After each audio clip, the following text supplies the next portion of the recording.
चलिए प्रारंभ करते हैं। ओम ज्ञानतिमिरन्धस्य ज्ञानाञ्जनशलाकया चक्षुरुन्मिलितं येन तस्मै श्रीगुरवे नमः।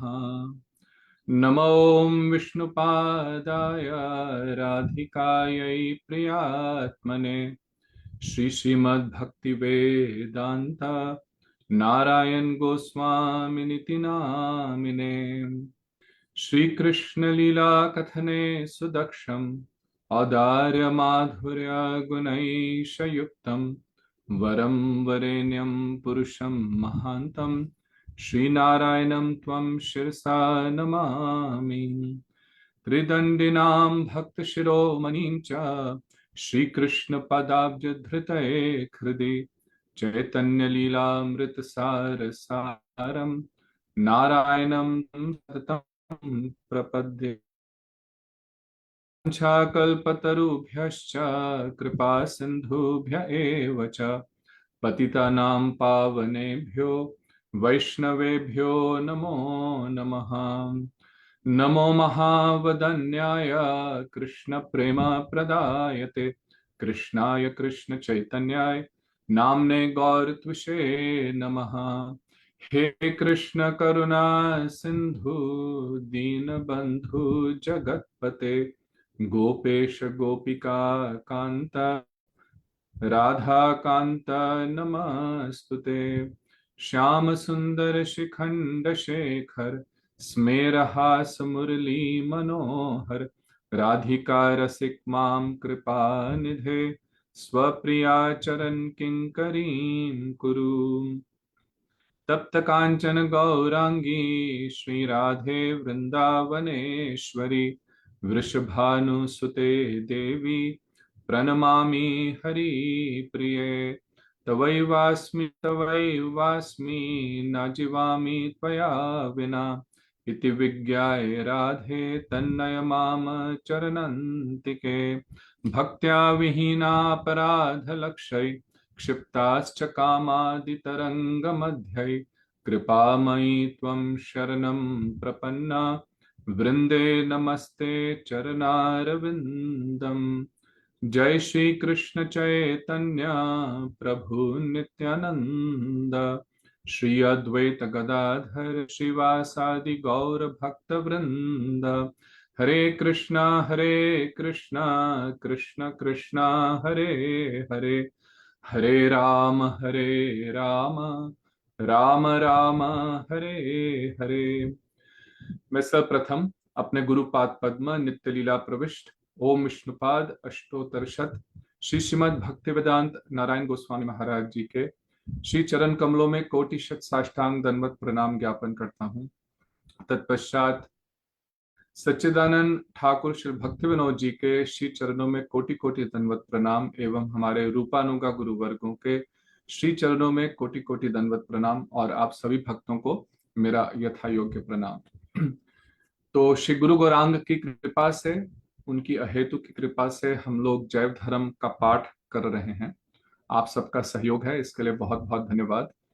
हम लोगों ने तीसरा अध्याय प्रारंभ किया और पिछली बार हम लोगों ने देखा कि वैष्णव दास जी ने एक प्रश्न का उत्तर देना प्रारंभ करा। उनके गुरुदेव प्रेम हंस दास बाबा जी ने उनको आज्ञा दी कि ये जो महाशय नए महाशय उस दिन प्रद्युम्न कुंज में आए थे, उनका प्रश्न जो है आप इसका उत्तर दें। प्रश्न क्या था कि मनुस्मृति आदि जो ग्रंथ हैं उनमें जिस प्रकार से ब्राह्मणों के लिए नित्य कर्म क्रिया बताया गया है, जैसे त्रिसंध्या करना, इस प्रकार के कई उनके लिए क्रियाएं बताई गई हैं, नित्य कर्म जिन्हें वे कहते हैं। परंतु जो वैष्णव हैं उनका जो व्यवहार है और वे लोग जिस प्रकार से साधन करते हैं वो उससे कुछ भिन्न है। ऐसा क्यों है, ये प्रश्न उन्होंने पूछा था और उसका उत्तर वैष्णव दास जी ने देना प्रारंभ करा बहुत ही सुंदर रूप में, जिसमें कई हम लोगों के जो सिद्धांत हैं और कई प्रश्न उसमें उनका उत्तर मिलता है बहुत सुंदर रूप से। तो उन्होंने सबसे पहले समझाया कि देखो, जो मनुष्य हैं उनकी दो प्रकार की प्रकृति होती है, एक वैधि और एक रागानुगा। अंतर क्या है कि जब तक हम जड़ माया के प्रभाव में हमारा मन और बुद्धि है, तब तक हमारी भगवान के प्रति एक स्वाभाविक प्रेम, वह प्रेम हमारा सारे जड़ वस्तुओं के प्रति होता है। तो उस समय हमारी वैधि प्रकृति है, अर्थात उस समय क्योंकि हमारी स्वाभाविक प्रेम कृष्ण के लिए नहीं है, तो इस कारण से हम पापाचरण नहीं करें, दूसरे प्रकार के अशुभ कार्य ना करें। इसलिए हमारे शास्त्रों में कई प्रकार के विधि और नियम बताए गए हैं। परंतु जब हम लोगों की जो बुद्धि है वो इस जड़ भाव से मुक्त हो जाती है, तब रागानुगा भाव हृदय में उत्पन्न होता है। और उन्होंने बताई कृष्ण की इच्छा से ही जो जड़ बुद्धि है वह दूर होगी। अर्थात हम अपना साधन तो करते हैं, लेकिन साथ ही साथ भगवान की कृपा भी आवश्यक है।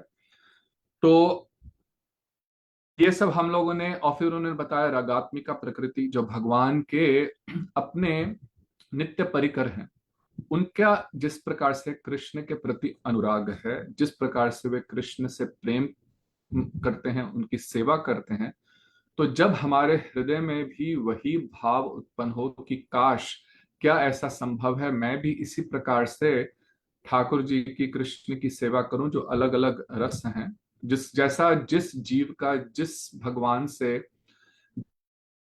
जो स्थायी भाव है, जो संबंध है, नित्य संबंध है, तो वो जब उदित होता है तब रागानुगा भक्ति का प्रारंभ होता है। तो अब उन्होंने कहा कि देखो, ये केवल भक्तों के संग से ही संभव है ना।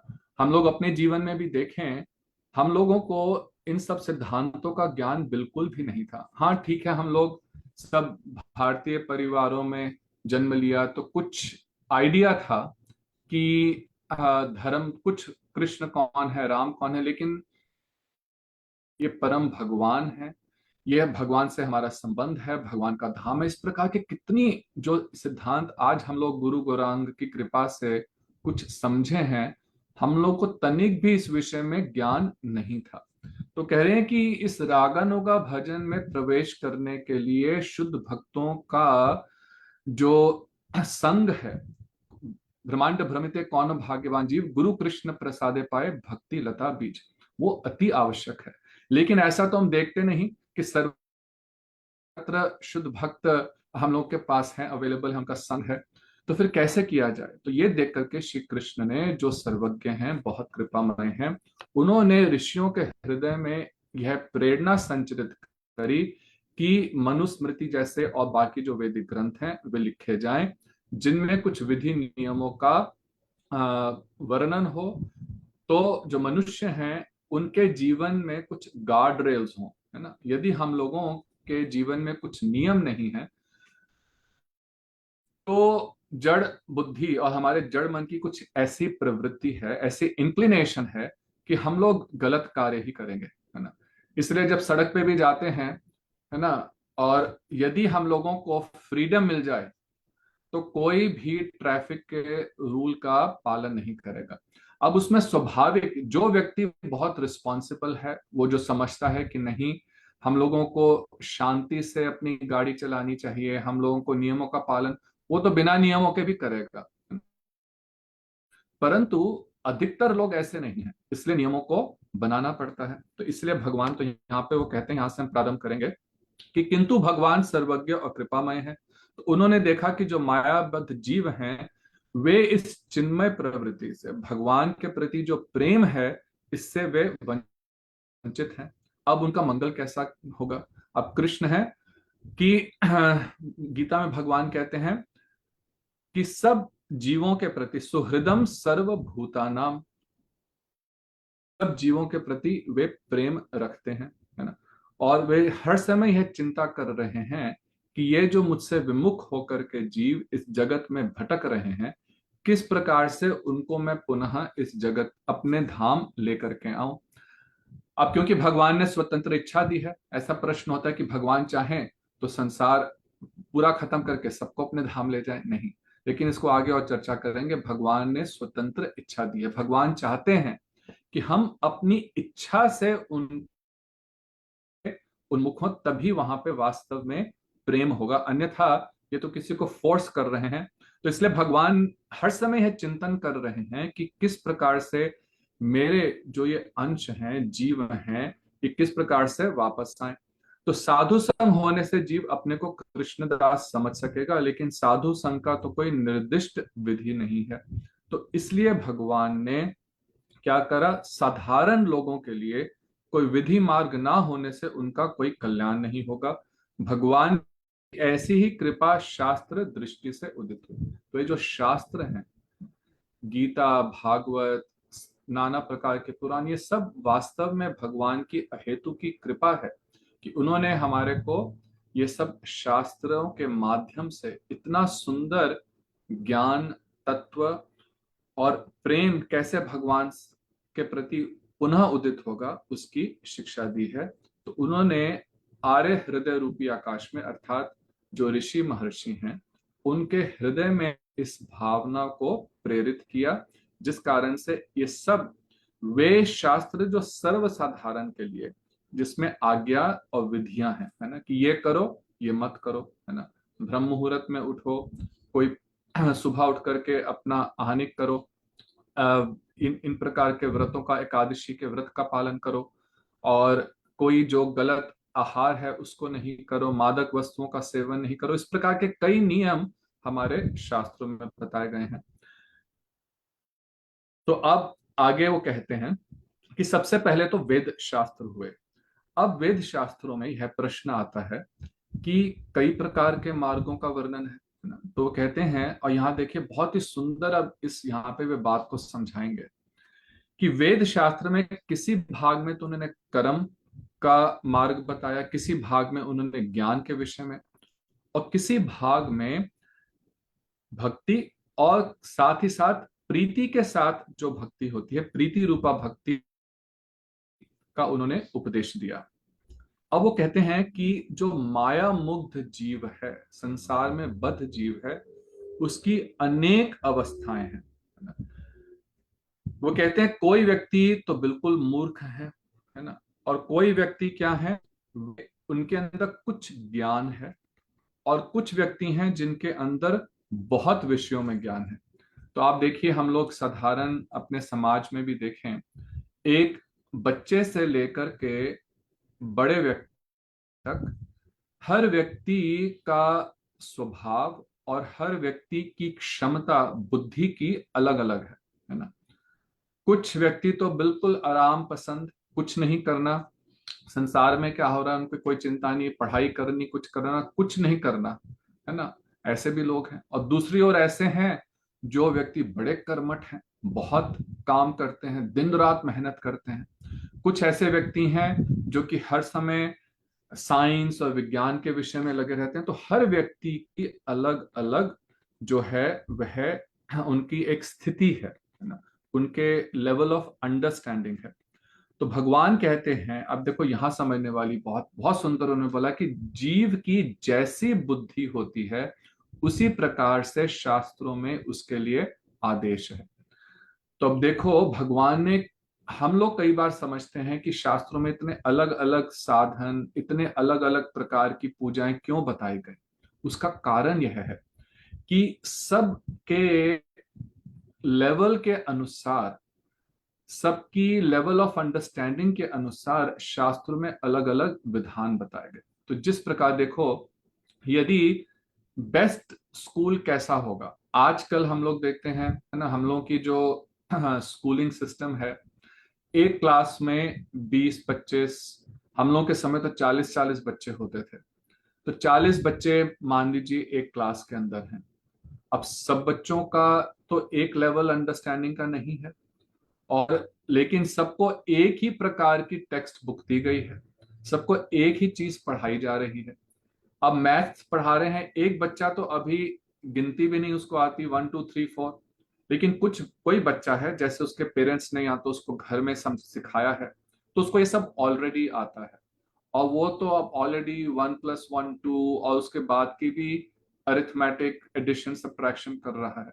लेकिन टीचर जो है सबको एक ही तरीके से पढ़ा रही है। तो इसमें कुछ बच्चे तो जिनको बिल्कुल नहीं आता वो पीछे रह जाएंगे, जिनको पहले से थोड़ा सा ज्ञान है वो बोर फील करेंगे, है ना, और कुछ उसी गति से चलेंगे। तो अगर कोई आइडियल स्कूलिंग सिस्टम होता, आइडियल विद्यालय कोई होता, तो उसमें हर बच्चे के लेवल के अनुसार से यदि उसे पढ़ाया जाए तो वह बच्चा भी आगे बढ़ेगा। अभी क्या होता है कि कुछ बच्चे जो पीछे रहना शुरू होते हैं, वो पीछे पीछे पीछे पीछे रहते हुए पीछे ही रहते हैं, वो इस रेस में, इस दौड़ में आगे आ ही नहीं पाते। परंतु कई जगह इस तरह के एक्सपेरिमेंट्स किए गए, है ना, यहाँ पे भी इतना बृहत रूप में तो नहीं, लेकिन यहाँ पे इन लोगों ने बनाया कि जो बच्चे ज्यादा स्मार्ट हैं उनके लिए एक अलग क्लास बना दी जाए, क्योंकि उनकी स्पीड ऑफ लर्निंग बाकी बच्चों से अधिक है। तो इस प्रकार से कई जगह एक्सपेरिमेंट्स किए गए हैं और उसका बहुत अच्छा रिजल्ट होता है, लेकिन संभव नहीं है इस जगत में। और फिर इतने क्लास में यदि आप ध्यान से देखें तो 40 बच्चों में हर एक की लेवल ऑफ अंडरस्टैंडिंग अलग है, तो संभव भी नहीं है। लेकिन भगवान ने शास्त्रों में अलग अलग जीव मनुष्यों का जो लेवल है उसके अनुसार अलग अलग उन्होंने विधि विधान बताया, इसलिए अनेक प्रकार के शास्त्र भी हैं। वो कहते हैं इसी का नाम अधिकार है। अधिकार अर्थात क्वालिफिकेशन, एलिजिबिलिटी है। वो कह रहे हैं भले जीवों की संख्या के अनुसार अधिकार अनंत है ना, अनंत अधिकार है। देखो जीवों की संख्या अनंत है, और अगर हम देखें 84 लाख योनियों के अनुसार देखें तो जो 84 लाख योनियां हैं उनमें से 4 लाख योनियां मनुष्यों की हैं। अब ये भी देखने में हम लोगों को समझिए, जो मेडिकल, जो बायोलॉजी में आप सब लोगों ने पढ़ा होगा कि एक ही स्पीशीज है, होमो सेपियंस, लेकिन हमारे शास्त्रों के अनुसार 4 लाख योनियां हैं। क्यों? क्योंकि जो बायोलॉजी है उसमें केवल हमारे शरीर का किस प्रकार से गठन है, जो हम लोग का मटेरियल बॉडी है, उसके अनुसार उन लोगों ने ये क्लासिफिकेशन करी।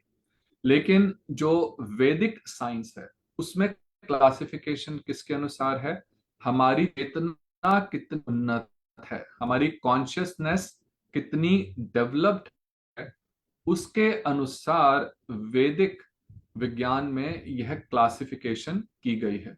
तो उसके अनुसार 4 लाख योनियां हैं, अर्थात इतने अलग अलग ग्रेडेशंस हैं। तो एक प्रकार से 4 लाख अलग अलग सिस्टम हो तो हर एक को आगे। अब इसको पुनः समझेंगे क्यों भगवान ऐसा, क्योंकि कुछ अलग अलग लेवल हैं जो बिल्कुल अभी साधारण लेवल पे, बेसिक लेवल पे यदि हम उसको बहुत कुछ उन्नत चीज समझाने लगे तो नहीं समझेगा।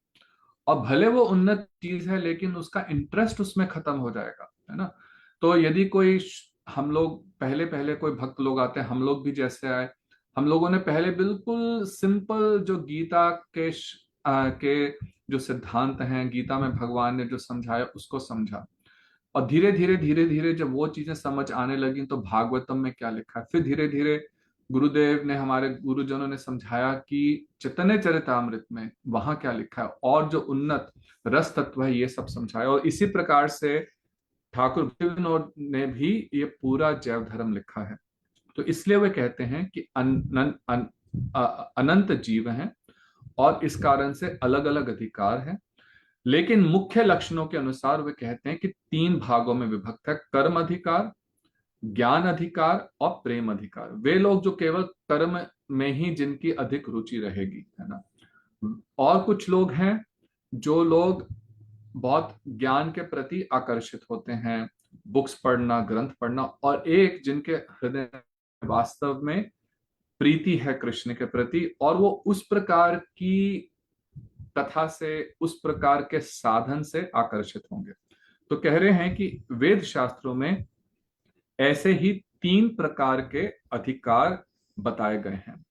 अब वेद में विधियों का निर्माण कर इन तीनों अधिकारों के कर्तव्य अकर्तव्य का निर्णय किया गया। भाई अगर at least at a high level ये जो 3 लेवल्स ऑफ क्वालिफिकेशंस हैं, इनके अनुसार क्या नियम है और क्या नियम नहीं है, इसको वो कहते हैं ये अभी भी क्या है, ये वैध धर्म अर्थात जिसमें विधि विधान बताए गए हैं। तो इस बात को हम देखेंगे, हम लोग अभी उस विषय में वर्णन कर रहे हैं क्यों जो व्यक्ति अभी क्या है, भगवान के प्रति प्रेम हुआ नहीं, अभी हम लोगों को स्वरूप ज्ञान भी नहीं हुआ, वस्तु सिद्धि तो बहुत दूर की बात, अभी हम उस रास्ते पे चल रहे हैं, है ना। तो हम लोग पिछली बार भी जैसे उदाहरण दे रहे थे कि आप जा रहे हैं राजा के महल की ओर, है ना, प्राइम मिनिस्टर के आपको अपॉइंटमेंट है, तो आप अपने घर से चलना शुरू करते हैं, बहुत लंबी सड़क है, अभी आपको अपॉइंटमेंट के लिए एलिजिबिलिटी है, लेकिन अभी आप वहां पहुंचे नहीं, उनसे मिले नहीं, अभी ये रास्ते पे है, तो ये है वैध मार्ग, अभी उस समय हमें विधि विधान का पालन करना है। तो वो कह रहे हैं कि जिसमें वैधि प्रवृत्ति नहीं है, तो हम लोग जब विधि विधान का पालन करते हैं तो वो है रूल्स एंड रेगुलेशंस, उसको कहते हैं वैधि प्रवृत्ति। वो कह रहे हैं लेकिन जिनके अंदर ये नहीं है वे क्या है, अवैध हैं, अर्थात वे व्यक्ति अधिकतर पापों में ही लगे रहेंगे, उनका जीवन सदा अवैध कर्मों में ही लगा रहता है, ऐसे लोग वेद से बहिर्भूत होते हैं। आजकल के समाज की ऐसी ही स्थिति है, विधि विधानों का हम लोगों को ज्ञान नहीं है, और जो विधि विधान को समझ करके पालन करते हैं वो भी हम लोग शास्त्र पढ़ करके नहीं करते, सुनी सुनाई बातों से हम लोग विधि विधान भी पालन करते हैं। तो इसलिए अधिकतर लोग पाप आदि कार्य जो शास्त्रों की दृष्टि से हैं इस तरह से करते हैं, तो ऐसे लोग वेद से बहिर्भूत हैं और इनको म्लेच्छ आदि नामों से पुकारा जाता है। तो कहते हैं कि जिन ये तीन अधिकारों का जो कर्म योग के हिसाब से, कर्म मार्ग, ज्ञान मार्ग और भक्ति मार्ग के अनुसार से जो अधिकार हैं उनका निर्णय ऋषियों ने संहिता शास्त्रों में ये सब इन्होंने करा है। और कौन से, जैसे मनु मनु जी हैं, मनु ने इन्होंने बताया कि कई ग्रंथ लिखे, 20 शास्त्रों में कर्म अधिकार का है, इसी प्रकार से कईयों में ज्ञान अधिकार का और कईयों में प्रेम अधिकार का, इन सब का वर्णन है। श्रुति क्या है, श्रुति और स्मृति, श्रुति उन्हें कहते हैं जैसे वेद हैं, उपनिषद हैं, जो जिन भगवान से साक्षात रूप में प्राप्त हुए हैं, और स्मृति हैं जैसे पुराण इतिहास आदि जो कि स्मरण करके लिखे गए हैं। तो ये इस प्रकार से श्रुति हैं और स्मृति हैं। अब वो कहते हैं कि ये सब तो भगवान की वाणी, ऋषि मुनि ने लिखे, ये सब वैदिक हैं, लेकिन वो कहते हैं कि आजकल के जो मॉडर्न मीमांसक, जो मॉडर्न फिलोसोफर्स हैं, उन्होंने क्या करा, इन शास्त्रों में जो तात्पर्य था, जिस कारण से ये शास्त्र लिखे गए, जो उनका ऑब्जेक्टिव था, उसको तो वे समझे नहीं, लेकिन उन्होंने अलग अलग रूप से अपने और आगे बुक्स लिखी। कहीं पे उन्होंने एक अंग की सर्व उत्कृष्टता का वर्णन करा, कितने ही लोगों को वितर्क और संदेह के गड्ढे में ढकेल दिया। तो उन्होंने जो, अब आप पूरा इस बात को समझेंगे, मैं दोबारा इसके लिए रिपीट कर रहा हूं कि बहुत इंपॉर्टेंट पॉइंट पे समझा रहे हैं कि देखो जो हमारे जो शास्त्र हैं वो एक बड़ा कॉम्प्रिहेंसिव सिस्टम है। वो कॉम्प्रिहेंसिव सिस्टम क्या है कि हर जीव को उसके अधिकार के अनुसार धीरे धीरे धीरे गुरुजनों के अनुगत्यों में, और गुरु भी हमें अलग अलग लेवल्स पे मिलेंगे, उनको सबसे हाईएस्ट लेवल पर लेकर के आना, ये हमारे शास्त्रों का ऑब्जेक्टिव है। लेकिन इसको नहीं समझने के कारण जो आजकल के मॉडर्न फिलोसफर्स हैं, एक चीज कहीं से ली, एक चीज से ली, उनकी आपस में क्या रिलेशन है नहीं समझा, कुछ आर्ग्यूमेंट्स दी, और क्या क्या लोगों को इस प्रकार से संदेह के गड्ढे में ढकेल दिया। और हम लोग देखते हैं लोग बड़े कंफ्यूज हैं आजकल, है ना। कि हमारे कोई कहते हैं कि देखो वो कोई आता है वो हमें ये बोलता है, उनकी कथा में जाए तो वो ये बोलते हैं, वो कुछ और बोलते हैं। क्योंकि जो हम लोग इस बात को समझ नहीं पाए कि हर व्यक्ति के अधिकार के अनुसार उसको समझाना चाहिए, और ये व्यवस्था हमारे शास्त्रों में है।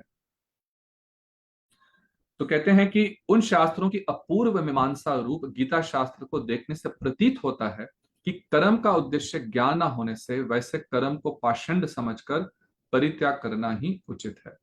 फिर कर्म योग और ज्ञान योग भक्ति के उद्देश्य से ना हो तो कर्म और ज्ञान दोनों ही पाषाण लगते हैं। तो कह रहे हैं कि देखो कि कर्म यदि हम कर रहे हैं, और ये गीता में भी भगवान समझाते हैं कि कर्म करने का उद्देश्य यह है। एक जो हम एक सीढ़ी पे चढ़ते हैं ना, जब हम सीढ़ियों पे चढ़ते हैं तो पहली सीढ़ी पे चढ़ने का उद्देश्य ये होता है कि दूसरी सीढ़ी पर पांव रखें। अब आप पहली सीढ़ी पे चढ़े और वहीं पे खड़े हो गए। अब कोई पूछेगा आप यहाँ पे क्यों खड़े, कि मुझे सीढ़ी पे चढ़ना था। अब भैया पहली सीढ़ी पे चढ़ गए, अब आगे क्या? अब दूसरी सीढ़ी पे तो चढ़ो ना, क्योंकि मंजिल तो कुछ सीढ़ियां ऊपर है। तो उसी प्रकार से यदि हम पहले सकाम कर्म फिर निष्काम कर्म ये सब करते हैं तो उसका उद्देश्य क्या है? उसका उद्देश्य है कि कुछ ज्ञान की प्राप्ति हो। कर्म जब हम शास्त्रों के अनुसार जो नियत कर्म है उनको करते करते कुछ हम लोगों का बुद्धि क्लियर होने लगी तो कुछ ज्ञान हो, और ज्ञान का भी लक्ष्य क्या है कि अंततः हमारे हृदय में भक्ति उत्पन्न हो। और भक्ति अर्थात कृष्ण के प्रति, भगवान के प्रति सेवामय प्रीति उत्पन्न हो।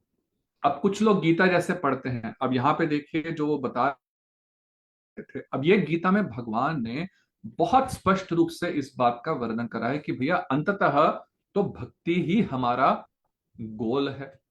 अब गीता के करीब 1100 से अधिक भी अधिक गीता पे लोगों ने टिप्पणियां लिखी हैं, कमेंट्रीज लिखी हैं और ट्रांसलेशंस हैं, और कई मैंने भी देखी। और आप देख करके इस विषय में हैरान रह जाएंगे कि किस प्रकार से उन्होंने उन श्लोकों का ट्रांसलेशन करके अर्थ का अनर्थ करा, और अपनी कमेंट्रीज दे करके गीता में भगवान स्पष्ट रूप से चतुर्श्लोकी गीता में कह रहे हैं, मत चित्ता मत गत प्राणा बोधयंत परस्परम, कि मेरे में अपने चित्त को लगाओ, है ना। और साफ कह रहे हैं कि अहम सर्वस्य प्रभुओ, कि मैं संसार को बनाने वाला हूं। अंत में कहते हैं मन मना भाव मत भक्तो मत याजी। अब यहाँ पे कहाँ पे कोई भी संदेह है, लेकिन टीकाकारों ने कहा कि जहां पे अहम कह रहे हैं, अहम कृष्ण, वहां पे महाभारत कुरुक्षेत्र की युद्ध भूमि में खड़े हुए अर्जुन के सम्मुख खड़े हुए अपने को इंगित करते हुए कह रहे हैं अहम सर्वस्य प्रभवो हो, मैं संसार को बनाने वाला हूं। लेकिन टीकाकारों ने कहा अरे नहीं नहीं नहीं नहीं, ऐसे कोई कृष्ण, कोई पुरुष महापुरुष हुए होंगे लेकिन कोई कृष्ण भगवान नहीं है।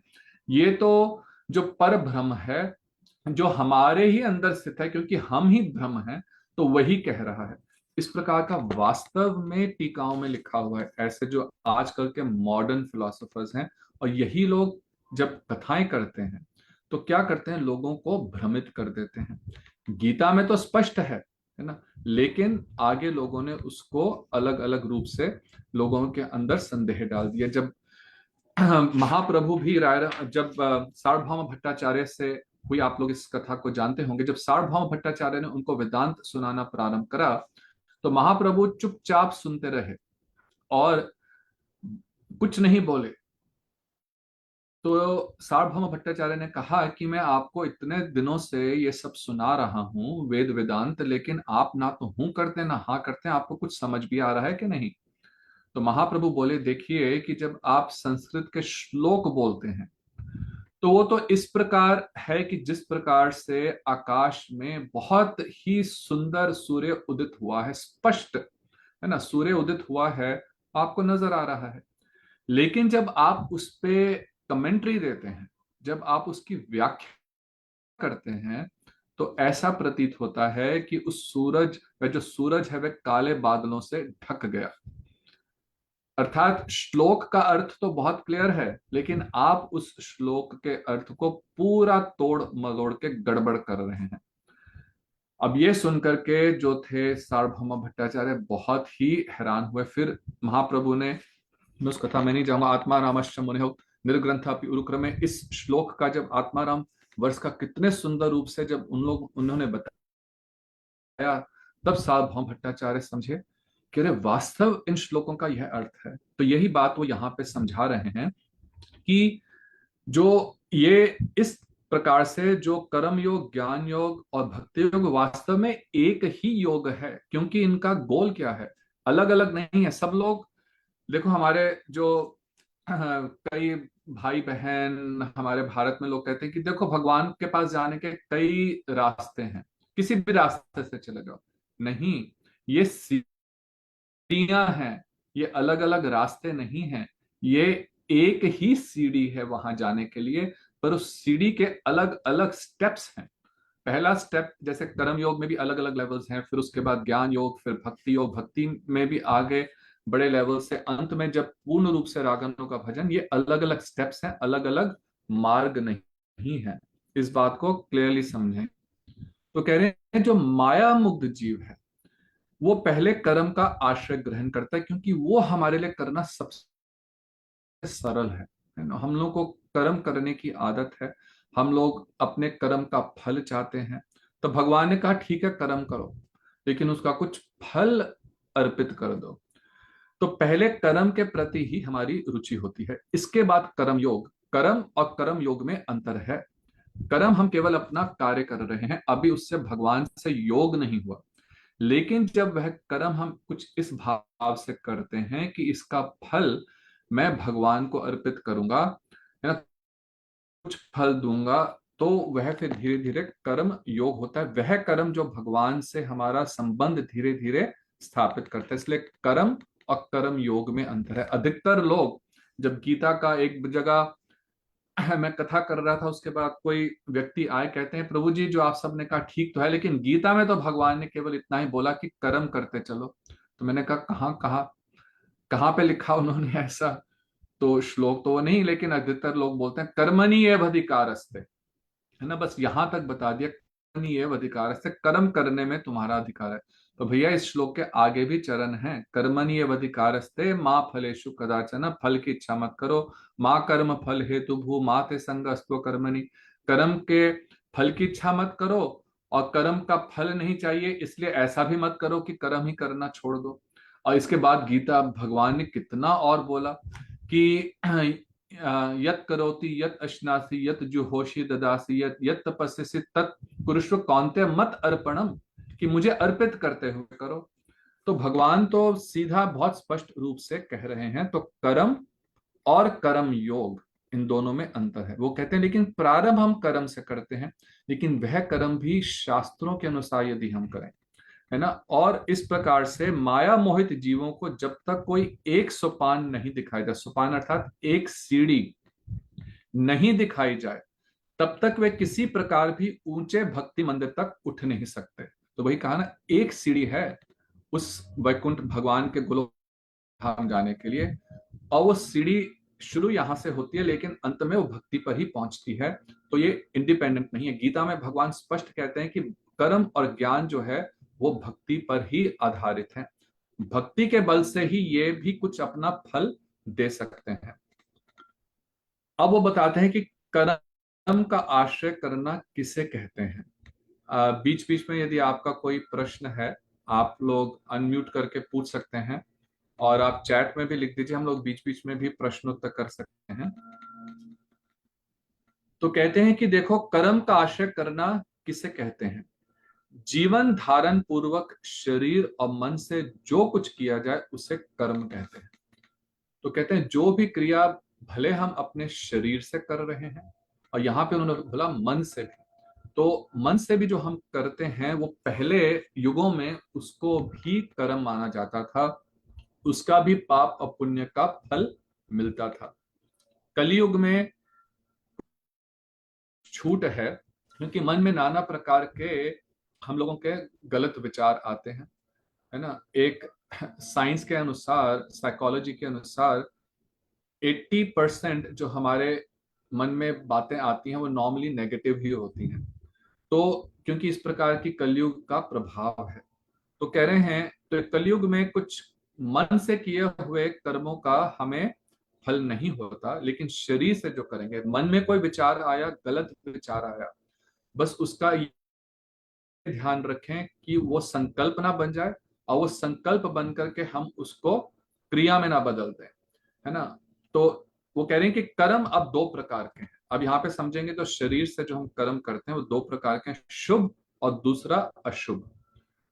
अशुभ, जो अशुभ कर्म है उन्हें पाप कहते हैं अथवा विकर्म कहते हैं, और जो शुभ कर्म नहीं करना उसको अकर्म कहते हैं। अभी भी जो मैंने गीता का श्लोक बोला उसमें भगवान कहते हैं कि ऐसा मत करो कि तुम कर्म ही करो। एक तो है पाप कर्म, वो तो करना ही नहीं, लेकिन कोई व्यक्ति कहीं कहते हैं कि भाई हम तो कुछ करना, जो शुभ कर्म है उसको भी नहीं करना, अर्थात कि शुभ कर्म कर्म करना हमारे लिए आवश्यक है। तो कह रहे हैं कि विकर्म और अकर्म ये दोनों ही बुरे हैं, लेकिन जो शुभ कर्म है, गुड एक्टिविटीज है ना, पायस एक्टिविटीज, वे जो हैं वे उत्तम है, वे हमें करनी चाहिए।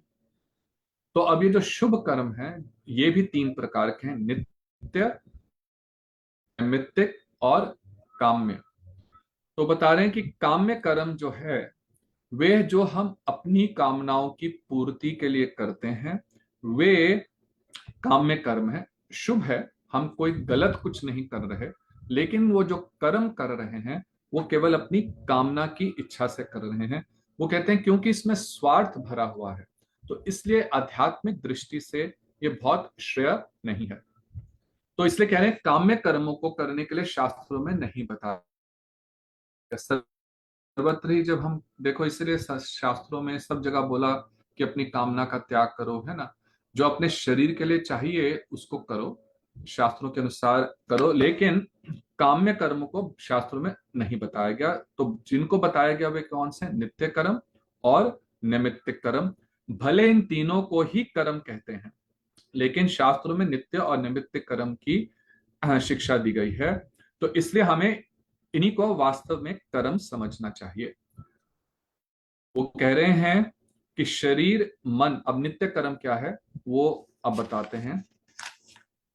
अब यहां पे भी देखो भक्तिविनोद ठाकुर सिक्वेंशली इसको समझा रहे हैं। सबसे पहले वो बताते हैं कि नित्य कर्म वह है जो अपने शरीर के लिए, अपने मन के लिए, समाज के लिए और परलोक की दृष्टि से मंगलजनक हो, वह कर्म नित्य कर्म है। तो चारों के लिए जो कुछ मंगलदायक हो। नित्य कर्म सभी के लिए कर्तव्य कर्म है। जो कर्तव्य, तो ये तो हो गए नित्य कर्म। अब इसका वो उदाहरण देते हैं कि जैसे संध्या वंदना, संध्या करना अर्थात हम लोग अपना आनिक, जो गुरु जी ने मंत्र दिया है उस मंत्र का जाप करना, वंदना करना अर्थात कुछ स्तुति करना, कुछ प्रेयर्स बोलना, और पवित्र उपाय द्वारा शरीर और समाज का रक्षण। पवित्र उपाय अर्थात हम जो भी बिजनेस करते हैं, जो काम करते हैं, कोई भी जो काम करते हैं वो पवित्र होने चाहिए, है ना, गलत तरीके से नहीं। और सत्य बोलना, और जो व्यक्ति जिनका पालन करना चाहिए उसका पालन करना, नियमों का भी, और दूसरों के प्रति, सबके प्रति सत व्यवहार रखना, ये सभी नित्य कर्म है। अब नैमित्तिक क्या हुआ, अब इसमें नित्य धर्म और नैमित्तिक धर्म को कंफ्यूज नहीं करेंगे। यहाँ पे वो नित्य धर्म जो हम लोगों ने पहले दो अध्यायों में पढ़ा था वो अलग, वो धर्म से संबंधित था, रिलेटेड था। यहाँ पे वो नित्य कर्म और नैमित्तिक कर्म के विषय में बता रहे हैं।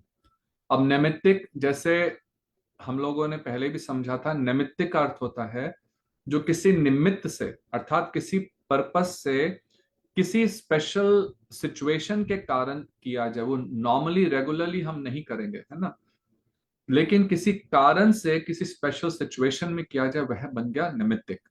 तो रेगुलर डे टू डे में तो आप अपनी संध्या करते हैं, वंदना करते हैं, अपना काम करते हैं, लेकिन अब निमित्तिक क्या है, वो कह रहे हैं कि जैसे आपके फैमिली में किसी का मृत्यु हुई, है ना, माता पिता की, तो उनके मृत माता पिता के प्रति कुछ आ, कर्तव्य है, शास्त्र में बताया गया कि हमें श्राद्ध करना चाहिए, तो ये नैमित्तिक कर्म हो गया। आदि अपाप उपस्थित होने पर प्रायश्चित करना, ये सब नैमित्तिक कर्म है।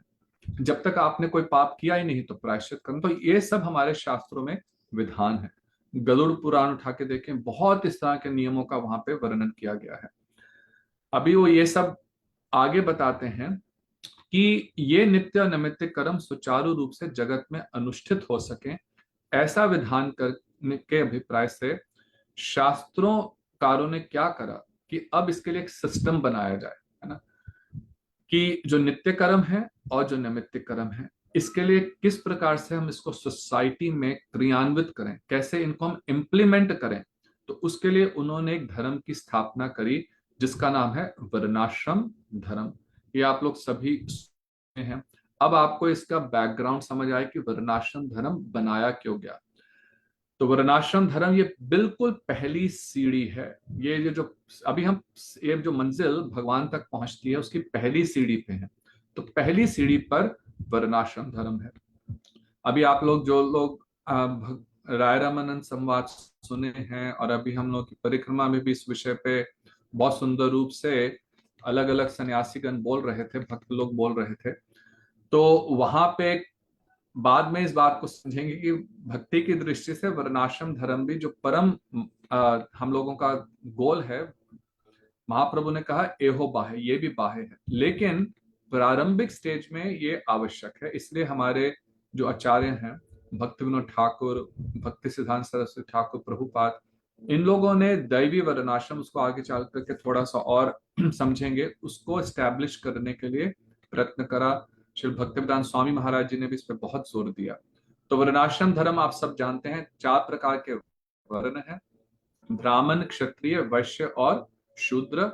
और 4 प्रकार के आश्रम हैं, ब्रह्मचर्य आश्रम, गृहस्थ आश्रम, वानप्रस्थ और सन्यास। ये 4 आश्रम हैं। वे कहते हैं कि जिन्हें अब अकर्म और कुकर्म अर्थात पाप जिनको प्रिय है, जो ऐसे व्यक्ति हैं, वे अंत्यज वर्ण, तो इन पांचों से भी अलग एक और वर्ण है जिसको अंत्यज कहा गया, बिल्कुल ही लोली, आउटकास्ट जिनको कह सकते हैं, वे बिना आश्रम के हैं। अर्थात अब आजकल की दृष्टि से, हमारे शास्त्र की दृष्टि से देखें तो अधिकतर लोग इसी कैटेगरी में हैं, क्योंकि ना तो किसी वर्ण का पालन कर रहे हैं, ना ही किसी आश्रम। तो कह रहे हैं कि जो वर्ण है वो स्वभाव, जन्म, क्रिया और लक्षण द्वारा निरूपित होता है। इन चारों को सम्मिलित रूप से देखेंगे। गीता में भगवान कहते हैं चातुर्वर्णम मया सृष्टम गुण कर्म विभागशः, कि जो ये 4 वर्ण हैं इनका मैंने ही सृजन करा है, इनको मैंने ही बनाया है, गुण कर्म विभागशः, गुणों और कर्मों के अनुसार। तो इसलिए वो कहते हैं कि यदि जन्म के द्वारा ही हम वर्ण का निरूपण करें, अगर हम किसी का कोई ब्राह्मण जन्म कुल में पैदा हुआ, लेकिन ब्राह्मण के ना तो उसमें कोई गुण है, ना ही वो इस प्रकार के कर्म करता है, तो यहाँ पे भक्ति विनोद ठाकुर कहते हैं कि यदि केवल जन्म के द्वारा ही वर्ण निरूपित होता है तो वहां वर्णाश्रम के मूल तात्पर्य की हानि ही एकमात्र फल। तो अब देखो बहुत सुंदर है, एक एक शब्द इतना सुंदर उन्होंने यहाँ पे लिखा है। वो कह रहे हैं जो वर्णाश्रम का मूल फल क्या है, वर्णाश्रम धर्म मूल फल है कि हम कर्म योग से ज्ञान योग की ओर बढ़ें और हमारे हृदय में कृष्ण के प्रति प्रीति उत्पन्न हो। तो यदि हम केवल जन्म के आधार पर ही कहें कि कोई व्यक्ति ब्राह्मण है, तब क्या होगा, ये जो हम लोगों का गोल है, उसका मूल फल है, वह प्राप्त नहीं होगा।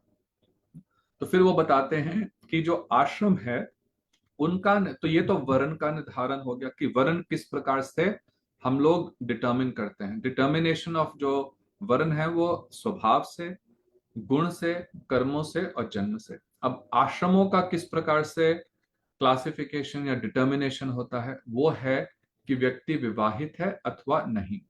तो पहले ब्रह्मचर्य, जब अभी आप स्टूडेंट लाइफ है, फिर विवाह होता है तो गृहस्थ आश्रम, और उसके बाद जब धीरे धीरे विरक्त होने लगते हैं तो वानप्रस्थ, और फिर अंत में सन्यास। अब इन आश्रमों का भी आजकल तो पालन नहीं होता, लेकिन इसके पीछे भी एक साइंटिफिक कारण था, है ना, तो वो अभी आगे और समझेंगे। तो कह रहे हैं विवाहित अवस्था ही गृहस्थ आश्रम है, और इस प्रकार ही बाकी आश्रमों का निर्णय होता है। इसमें वो कह रहे हैं सन्यास ही सर्वश्रेष्ठ आश्रम है और ब्राह्मण ही सर्वश्रेष्ठ वर्ण है। इसके बाद वे श्रीमद् भागवतम से वे 11वें स्कंध के 17वें अध्याय से श्लोक, यहाँ पे उन्होंने श्लोक नंबर 15 to 21 ये आप लोग पढ़ सकते हैं जैव धर्म में भी। और भागवत में तो जब भगवान कृष्ण उद्धव को शिक्षा दे रहे हैं, तो जिस प्रकार से श्री कृष्ण ने अर्जुन को गीता का उपदेश दिया, उसी प्रकार से उद्धव को भी, उसको उद्धव गीता भी कहते हैं। तो ये श्रीमद् भागवतम के 11वें स्कंद में 11th कैंटो में ये चैप्टर्स हैं।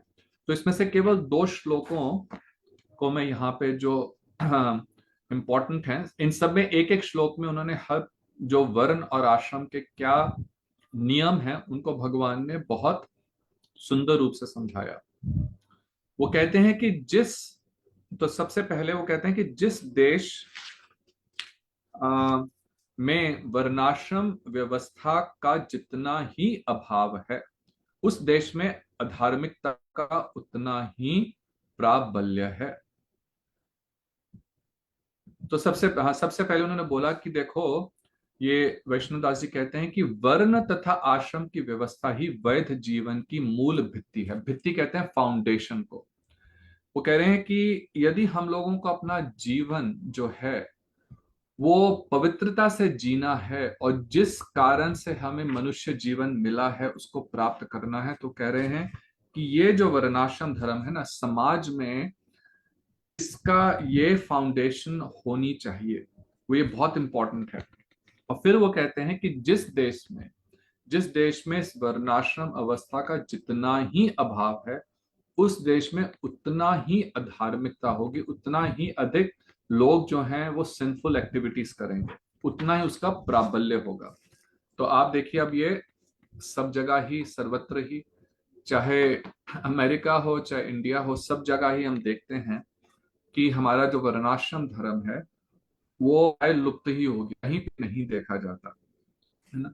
तो इसलिए ये जो दैवी वर्णाश्रम है, क्योंकि जब तक एक समाज में बेसिक लेवल ऑफ धार्मिकता नहीं होगी, तब तक हम आगे बढ़ नहीं सकते। तो जो भी, यदि हम इन बातों का विश्लेषण करें, एनालिसिस करें, तो जो भी आज सोसाइटी में प्रॉब्लम्स हैं वो इसी कारण से हैं, क्योंकि हम लोग इस वर्णाश्रम धर्म का, जिसको दैवी वर्णाश्रम कहते हैं, उसका हम लोग फॉलो नहीं कर रहे।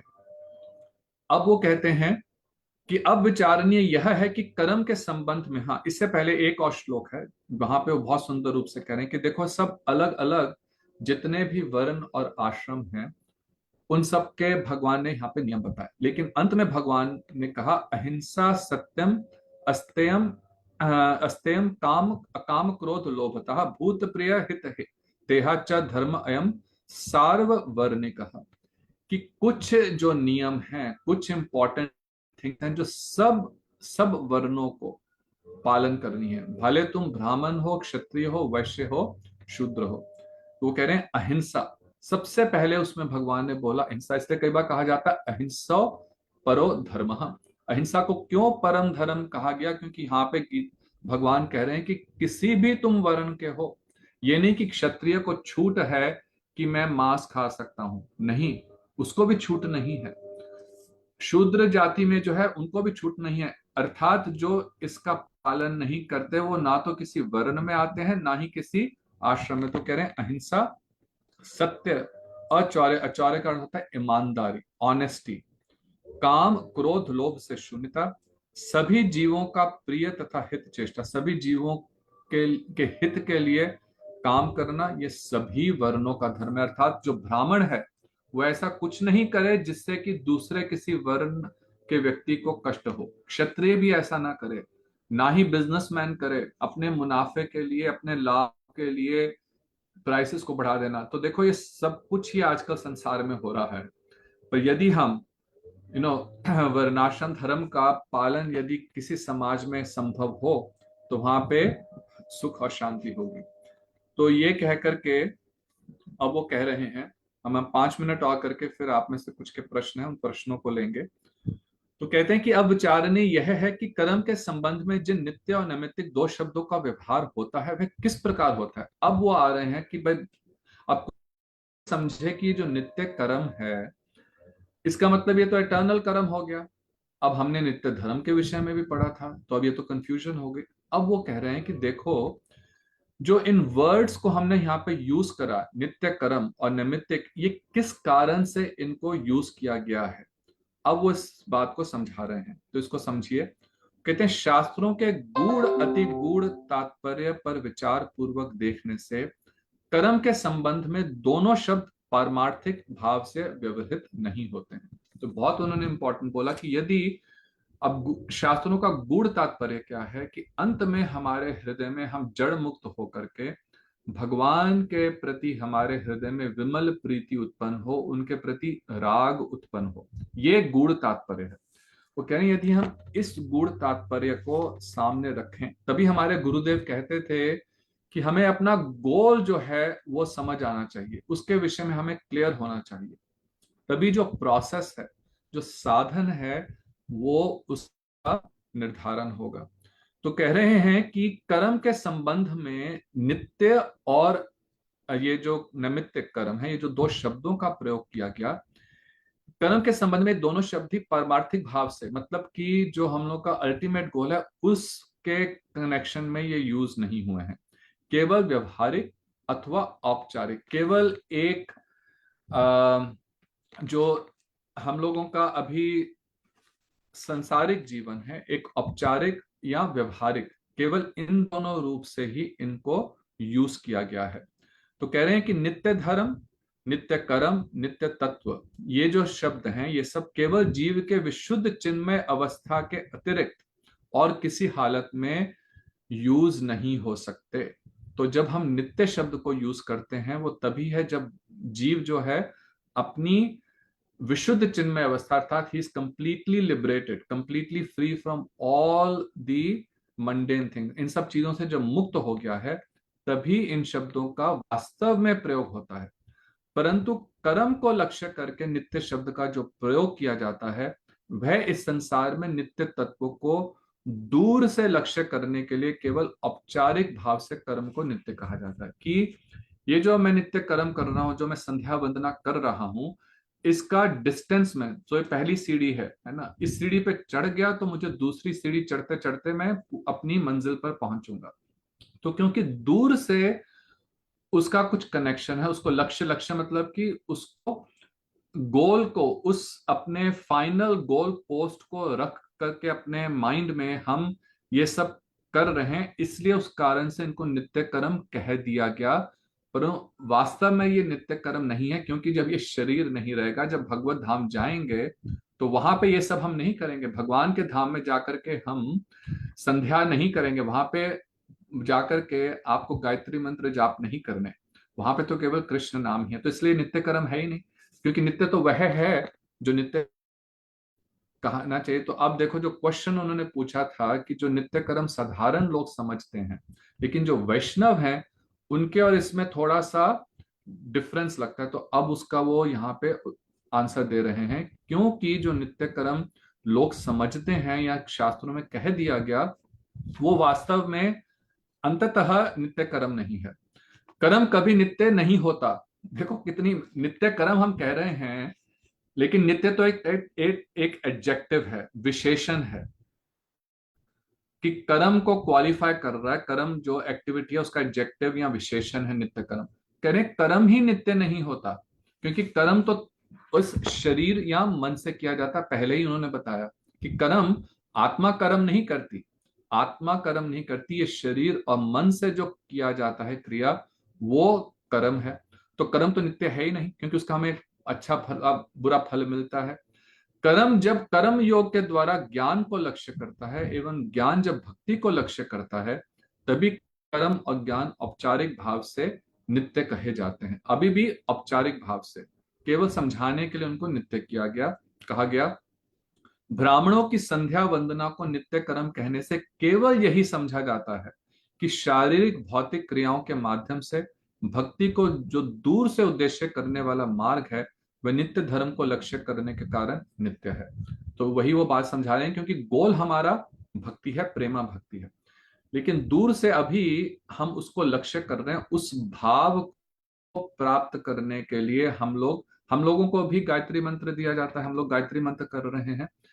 तो गायत्री मंत्र का भी यही जो भाव यही है, इसलिए हमें जब गायत्री मंत्र भी करें उनको समझ करके करें, तो इसी भाव से कि कृष्ण के प्रति रति उत्पन्न हो, ऐसी उन मंत्रों का भी भाव ऐसा ही है, उस भाव से उसको लक्ष्य करके किया जा रहा है। परंतु ये सब जो है वास्तव में नित्य कर्म नहीं है। तो वस्तुतः विचार करने पर जीव के लिए कृष्ण प्रेम ही एकमात्र नित्य कर्म है। इसका तात्विक नाम विशुद्ध चित्त अनुशीलन है। तो जब हम अपनी विशुद्ध अवस्था में भगवान का प्रेममयी सेवा करते हैं, है ना, तो अनुशीलन, तो जो रूप गोस्वामी जी ने हमें बताया उसमें भी वे कहते हैं अनुशीलन का अर्थ होता है सेवा क्रिया करना भगवान के प्रीति के लिए, उनके प्रति प्रीति भाव रख करके। तो तो इसका तात्विक नाम विशुद्ध चित्त अनुशीलन है। आनुकूल्यन कृष्ण अनुशीलनम, है ना। तो रूप गोस्वामी जी शुद्ध भक्ति की परिभाषा में कहते हैं आनुकूल्यन कृष्ण अनुशीलनम भक्तिर उत्तमा। तो वे कह रहे हैं कि वही कृष्ण प्रेम वास्तव में शुद्ध भक्ति ही एकमात्र नित्य कर्म है। इस कार्य की साधना के लिए जिस जड़ कार्य का अवलंबन करना पड़ता है, वह नित्य कर्म का सहायक होता है। अतः ऐसे कर्म को नित्य कर्म कहने में कोई दोष नहीं है। तो उस भाव की साधना के लिए जिस प्रकार से हम अपनी आहानी गायत्री मंत्र वगैरह करते हैं, उसको भी नित्य कर्म करने कह दिया जाता है। वो कह रहे हैं इसमें कोई भी दोष नहीं है। कर्म में जो नित्य नैमित्तिक विभाग है वे केवल व्यवहारिक है, तात्विक नहीं है। तात्विक अर्थात ये सिद्धांत की दृष्टि से, फिलोसॉफिकल दृष्टि से ये नित्य और नैमित्तिक नहीं है, ये केवल व्यवहारिक दृष्टि से है। ये बहुत सुंदर, इन बात हम समझ लें, इनको आपको थोड़ा पुनः पुनः इनको पढ़ें तो इतना क्रिस्टल क्लियर, इतना माइंड में क्लियर हो जाएगा कि फिर आप कभी भी इन विषयों में कंफ्यूज नहीं होंगे। अधिकतर हम लोगों के देखते हैं समाज में लोग इन चीजों में बहुत कंफ्यूज हैं। अब यही देखो हमारे गुरु वर्गों की कृपा से कि कितना सुंदर उन्होंने क्लियरली इस पॉइंट को समझाया है कि हमारा गोल क्या है, जो हम कर्म करते हैं वो किस प्रकार से करने चाहिए, उनका भी अल्टीमेट गोल क्या है, और नित्य कर्म क्या है, नैमित्तिक कर्म क्या है, ये सब बहुत सुंदर रूप से समझाया है।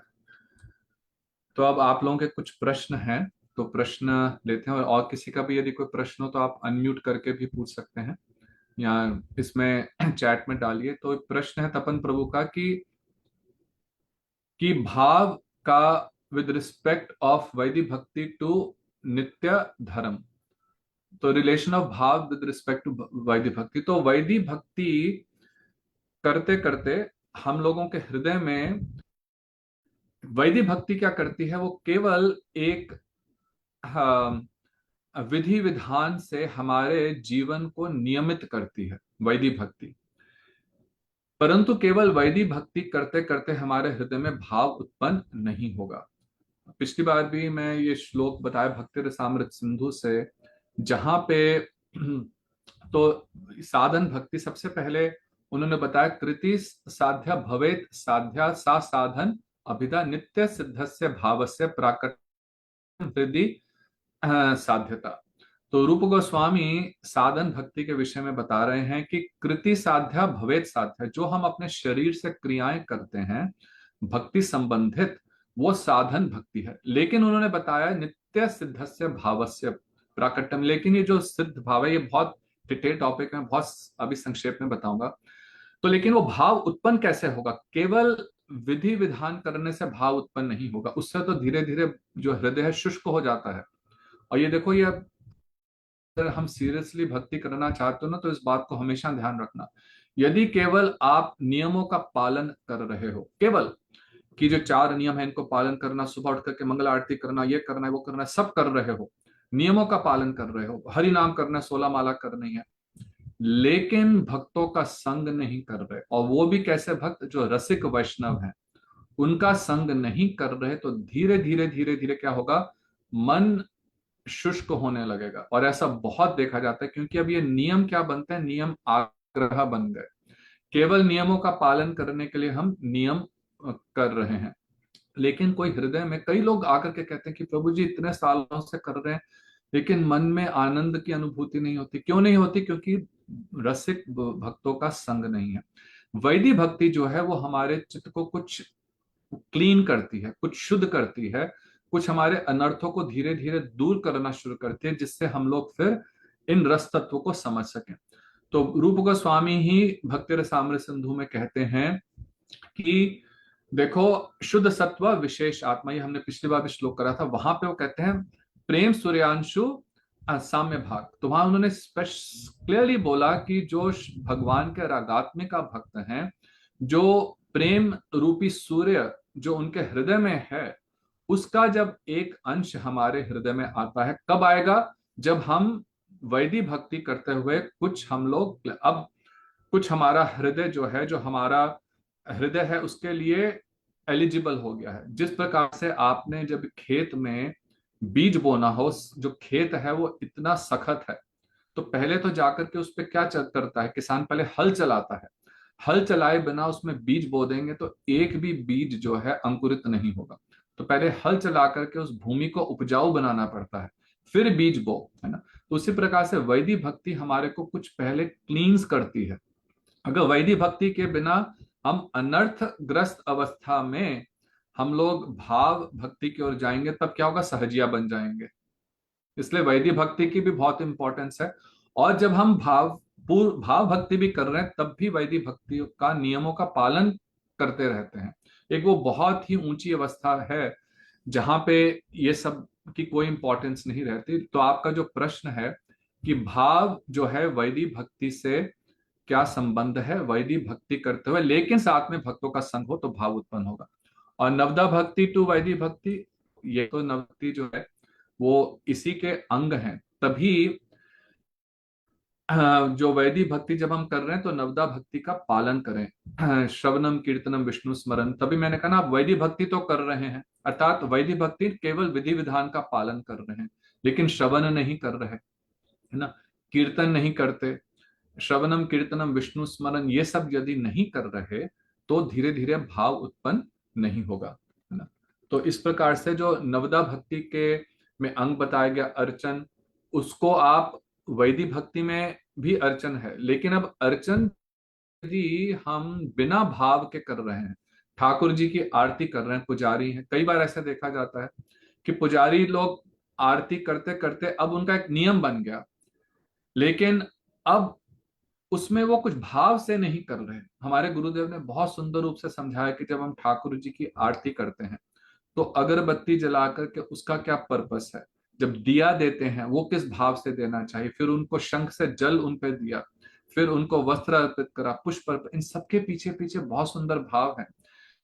और साथ ही साथ इनको करने के लिए एक एक मंत्र भी है। जब आप चामर देते हैं या दिया देते हैं तो मूल मंत्र के साथ कुछ संस्कृत में बोलते हैं।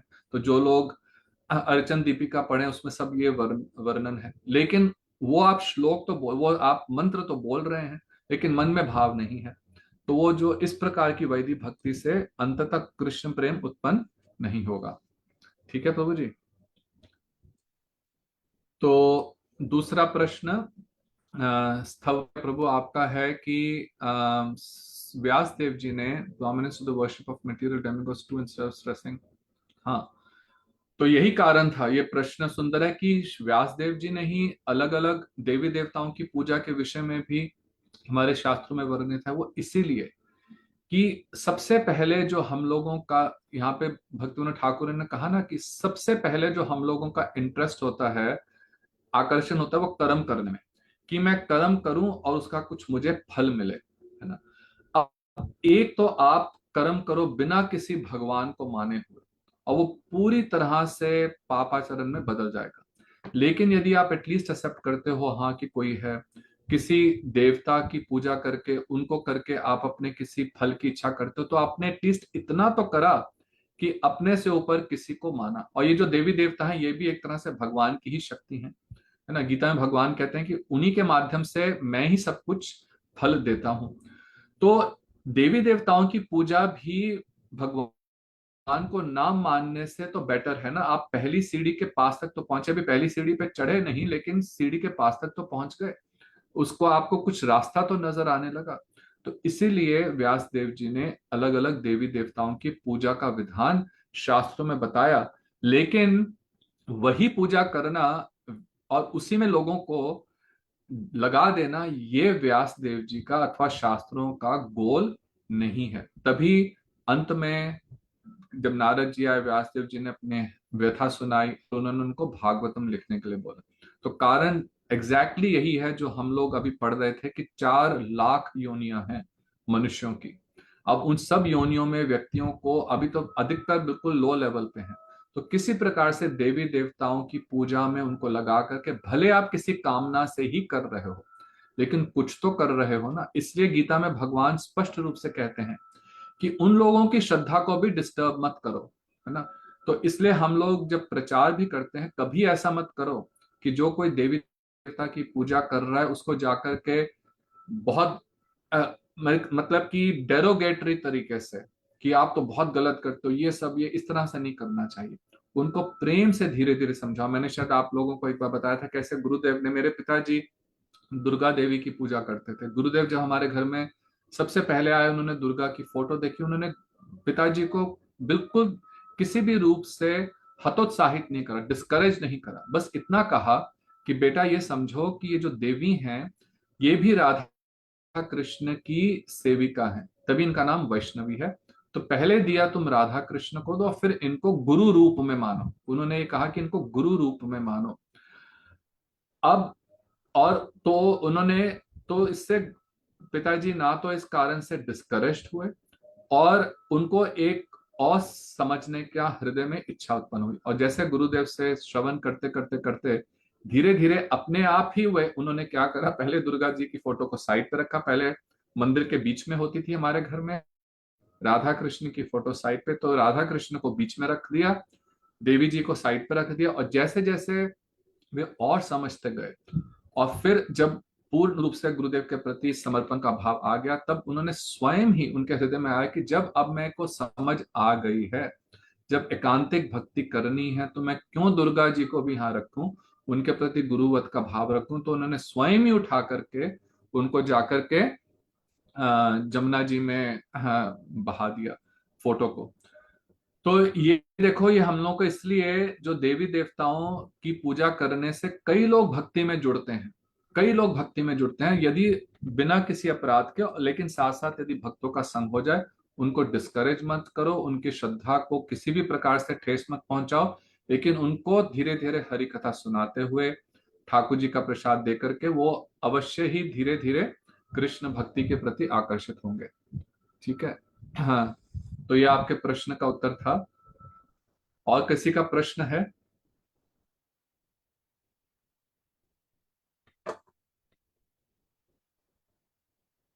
चलिए, एक पूर्णिमा जी का प्रश्न यहाँ पे है।